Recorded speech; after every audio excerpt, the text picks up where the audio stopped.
कारंजात WhatsApp हॅकिंगद्वारे फसवणूक, पैसे पाठवण्यापूर्वी खात्री करण्याचे आवाहन। कारंजा लाड सध्या सायबर गुन्हेगारांनी फसवणुकीचा नवा फंडा शोधला असून कारंजा येथील रहिवासी सिद्धार्थ भगत यांचे व्हॉट्सॲप हॅक करून त्यांच्या परिचितांना लुटल्याचा धक्कादायक प्रकार समोर आला आहे।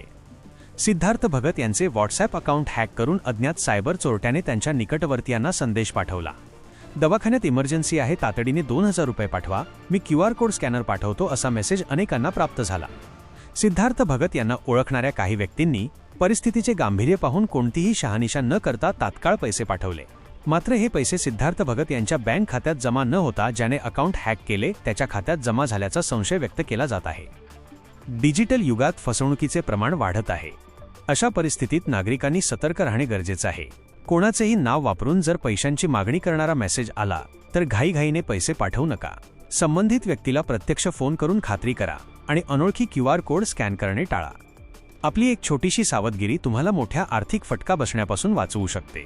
कोणत्याही भूलथापांना बळी पडू नका असे आवाहन MH न्यूज मराठीतर्फे करण्यात येत आहे।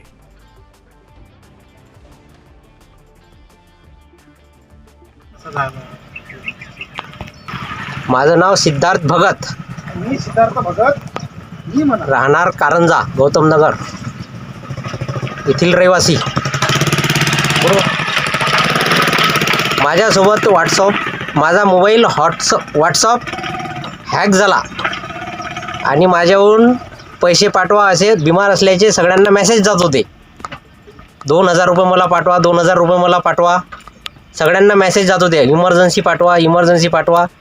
आणि माझा मोबाईलवरून एकही व्हॉट्सअप जात नव्हता आणि बरेचसे जणांनी माझ्या मोबाईलवर पैसे टाकले, पण ते मोबाईल त्याने स्कॅनर पाठवला की याच्यावर टाका, तो आहे दवाखान्यात ॲडमिट आहे, तो दवाखान्यात ॲडमिट आहे, त्याच्या मोबाईलवर नका टाकू।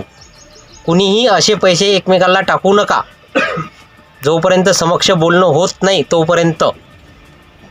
माझ्यासोबत ही घटना घडलेली आहे। माझ्या मित्रांनी जवळजवळ मला 10,000 रुपयाची मदत केलेली आहे, पण ते मला न होता दुसऱ्याला झाली, पण अप्रत्यक्षरित्या ते माझ्या मागे उभे राहिले। मेसेज गेले माझ्या मोबाईलमध्ये जेवढेही नंबर सेव्ह होते व्हॉट्सअप, ते सगळ्यांना व्हॉट्सअप मेसेज गेलेले आहे की तुम्ही मला पैसे पाठवा। आपल्या सेवेत MH news Marathi news reporter Shankar घोडे।